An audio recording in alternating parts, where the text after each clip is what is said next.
everybody! So for today's video mga langga, bago tayo matulog, marami kasi akong nababasa sa comment section. Sabi nila, mostly kasi marami talaga, hindi lang isa, dalawa, tatlo. Hi ma'am, how to be you po. Guys, pwede na kayo hindi mag-ma'am sa akin. Sino ba ako para i-ma'am ninyo? Pwede na lang Inday. Inday Juray. O, okay na kayo ko, ana, guys. Anyway, bago ko po yan sasagutin, guys, gusto ko lang po pasalamatan ang lahat po ng mga nakasuporta sa YouTube channel ko kasi good thing to know, umaabot na tayo ng 2,000 subscribers! Ayun! 2,000 subscribers na tayo, guys, sa YouTube channel. Ayan. So, happy ako guys na umabot na tayo ng 2,000 subscribers at meron na tayong mga kikiki views. So, ayan.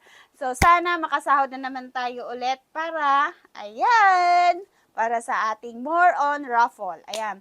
So, guys, sa mga nagsasabi dyan na, hi ma'am, how to be you po. Hi nako, napakahirap po talaga ang buhay ng pagiging ako. As in, ang daming responsibilidad sa buhay mga langga. O, tingnan mo, lola na ako at the age of 29. O, kasi, yun nga. Pero, wala akong ibang masasabi ko lang is, ito, binigay ni Lord, so, meron siyang solusyon. Lahat, kasi sabi nga, na hindi ibibigay ni Lord ang problema pag hindi mo kaya. So, good thing to know is kakayanin natin, di ba? So, wala tayong ibang choice, kundi kakayanin talaga natin. Kasi lahat ng hamon natin, kasama natin si Lord. So, wala akong masasabi guys, sa mga nagtatanong dyan how to be you po. Wala, laban lang yun sa buhay.